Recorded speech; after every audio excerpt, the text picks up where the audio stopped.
I never planned on buying a house in the mountains. In fact, most people told me I was crazy for even considering it. The listing had been sitting untouched for nearly 4 years. No offers, no interest, no open houses, just one grainy photo and a single-sentence description. Abandoned property, sold as is. That was it. No mention of neighbors, no HOA details, no warnings, which looking back now should have been my first red flag. The house sat halfway up a forested mountain ridge in Colorado, surrounded by thick pine trees and narrow gravel roads that twisted like a snake.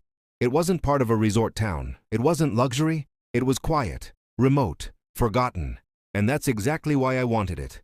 I was exhausted from city life. The noise, the rules, the constant feeling of being watched by neighbors who complained about grass height and trash cans. I wanted space, silence, freedom. The price was almost suspiciously low. After inspections, paperwork, and a closing process that felt too easy, the keys were mine. No complications, no warnings, no phone calls. At least, not yet. The first time I drove up to the house, snow was melting off the roof. The driveway was cracked, weeds growing through stone. The mailbox leaned sideways, empty. Inside, the house smelled like dust and pine needles. Furniture was gone. Power lines were intact. Water still worked. Whoever owned it before hadn't fled. They had simply left. I spent the first 2 weeks cleaning, repairing windows, fixing a broken deck railing. It was peaceful. No neighbors came by. No one questioned me. Until the 3rd week. That's when I met her. It happened on a Tuesday morning. I was unloading lumber from my truck when I heard slow, deliberate clapping behind me. Not applause, mocking. I turned around.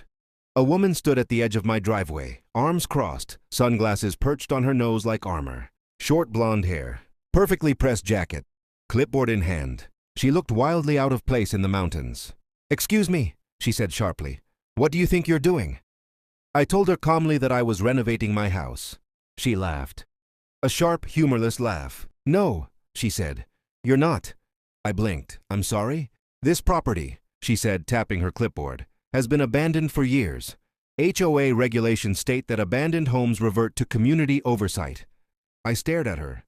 "I own this house," I said. "I bought it. I have the deed." Her smile vanished instantly. "That's impossible," she snapped. "No one is allowed to buy this property without HOA approval." I'd never been informed of any HOA. I told her that. She stepped closer. "I am the HOA," she said. That was the first time I felt it. That chill in your stomach when logic stops working. I told her again that I owned the property. She leaned in and lowered her voice. "You may have paperwork," she said slowly, "but this house belongs to the community now." Then she turned and walked away. No goodbye, no explanation, just entitlement. That same evening, the sheriff showed up. Noise complaint. I hadn't even been running power tools. The next day, zoning violation, then trespassing, then illegal occupancy. Every single day. Always anonymous, always unfounded, and every single time, she was watching from across the road, smiling. It escalated fast. Within a week, deputies knew me by name. They were embarrassed, apologetic. One even told me quietly, "She calls every day, sometimes twice." She claimed the house was communal property. She claimed I was squatting. She claimed I threatened her. None of it was true. I installed cameras. That's when things got worse. She showed up uninvited, walked onto my porch, peered through windows, left violation notices taped to my door, printed on regular paper, completely fake. One day she tried to change the locks. I caught her on camera. She screamed when I confronted her. "You're stealing from us," she yelled. "This house was meant to be torn down." That's when I realized something terrifying. She genuinely believed it. Or worse, she wanted it.